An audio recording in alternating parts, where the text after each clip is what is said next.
very important one, that our wandering mind. It is said that, and it is assumed, and it is, I mean, some studies are done on this. It is said that we speak 60 to 80 words per minute, but people's capacity to think is 500 to 800 words per minute. The gap between these two, people's ability to think and our ability to speak, is a huge difference. And when there is a gap between your thinking and my speaking as a speaker and listener, the problem is that the gap that I leave for you can make you think over so many other things at that one particular moment of time. So the problem with this speed of speaking and thinking, the gap between the speed of thinking and speaking also matters so much. So in order to overcome this, there would be no any other kind of exercises, but only to concentrate better on the speaker's words, whether they are 60 words per minute or 80 words per minute, but you will have to concentrate and not let your mind think with the speed of 500 to 800 words per minute. Okay, so that is how we have discussed skills of listening and barriers which appear in listening skills. Now, there are some other barriers as well.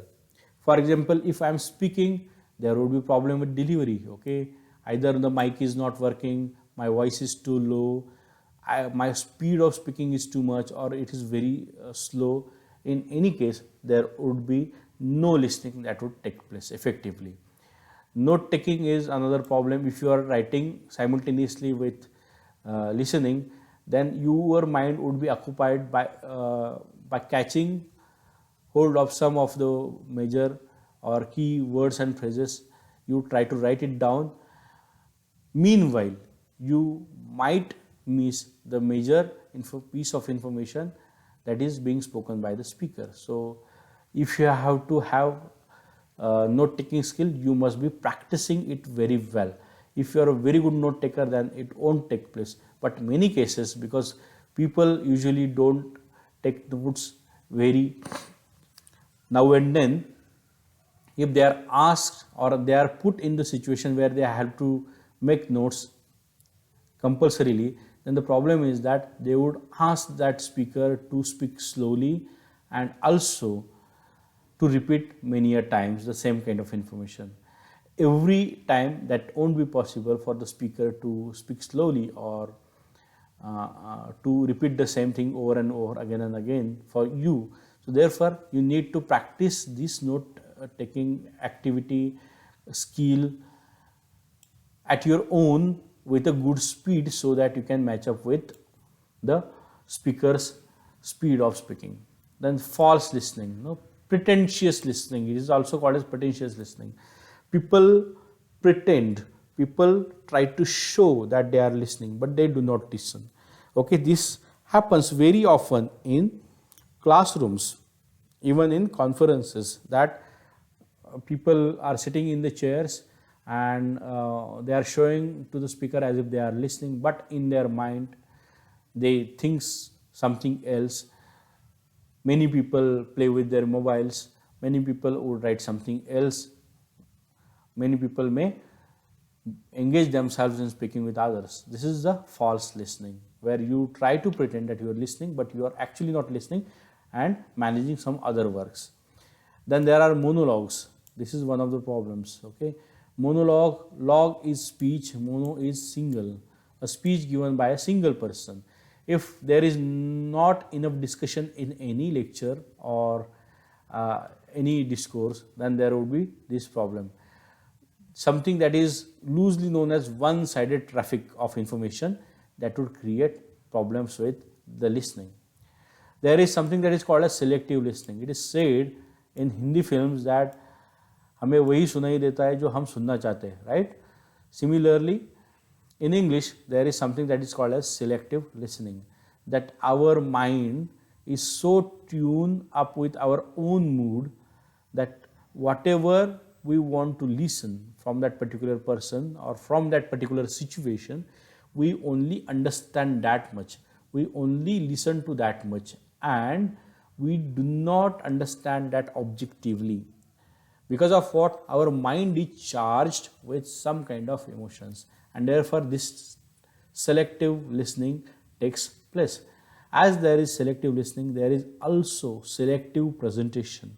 There are so many things happen and only one particular part is cut and shown in the news many a times. That happens, okay? That is called as selective showcase or selective presentation. So there is selective listening as well. Whatever you want to listen, you listen only that much, and then you do not listen to some other things which are also being said about the same matter. Let us say, for example, if there is a press release from the World Bank about Indian economy.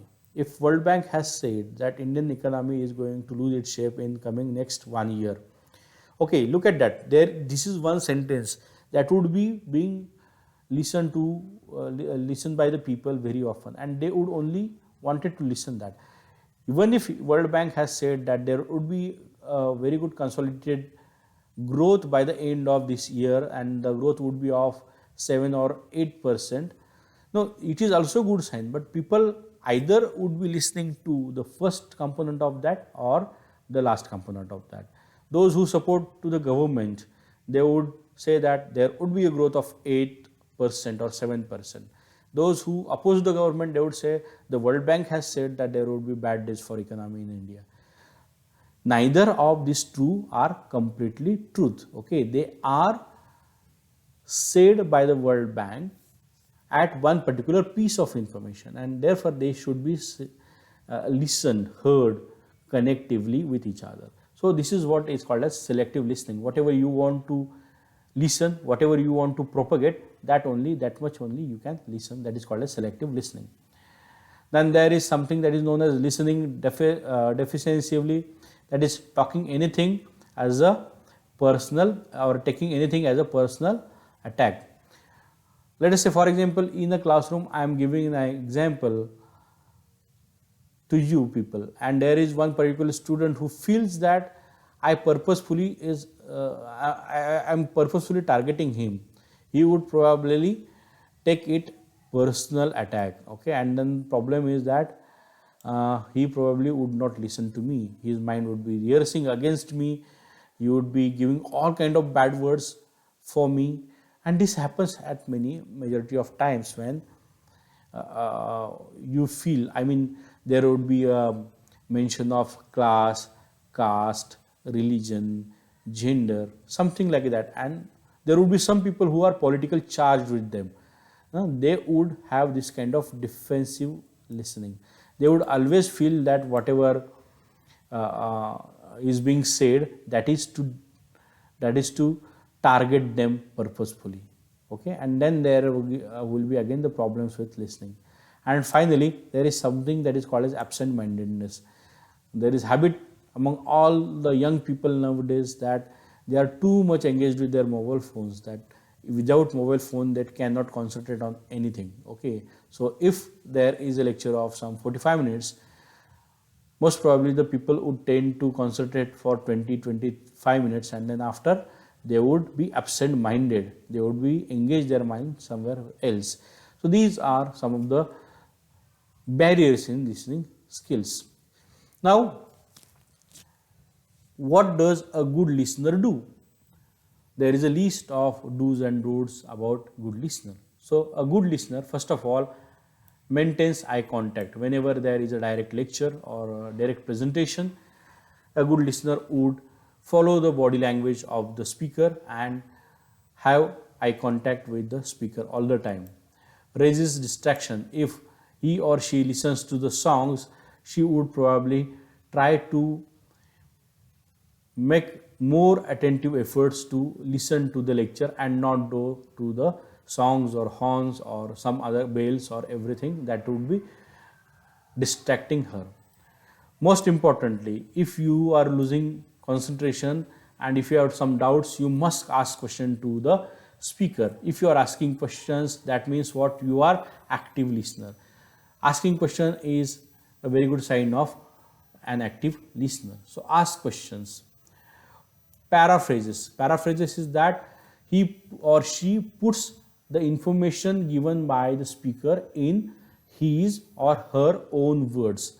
I mean, not all the time she would be writing it on the piece of paper, but she would be probably interpreting and remembering all that information in his or her own words, in his or her own mind. But she paraphrases it, tries to understand the summary of whatever is being said there in her or his own words, in his or her mind. Then he does not overtake. Okay, it is not, he does not overtake or she does not overtake the speaker. What happens, if there is something that is being told by the speaker, and some people of your class know a very good information about that particular thing, they will try to overtake that speaker, and they would imagine what would be the speaker saying afterwards, that as if they know everything. The problem is that when they overtake, they are losing the point of view of the speaker. Okay, just knowing an information is not enough. Every information is supported by a particular point of view as well. So most probably, if you know the information, but if you do not know the point of view, then there would be a problem. So a good listener does not overtake to the speaker. Again, a good listener keeps an open mind. He is not narrow-minded. He does not think only about his benefit. Okay, many times he or she has to listen for others as well. So he is or she is open-minded and listen to everything that is being said there and tries to understand the relevance of whatever is being said. If you find relevance, if you find that how that particular piece of information would be useful for you, it would definitely create interest in your own mind. So when you say that he or she keeps open mind, it does mean that he or she tries to take interest in that piece of information and presentation. Then he or she also tries to avoid argument. See, these two are different things, having argument and asking questions. Asking questions is based on the facts and interpretations, whereas arguments can be for the sake of arguments. Okay, so rather than just argue, if you ask questions, that is always a better way. Okay, if you argue, then what happens? You try to support yourself and you would be losing the piece of information which the speaker is trying to say. This happens very often.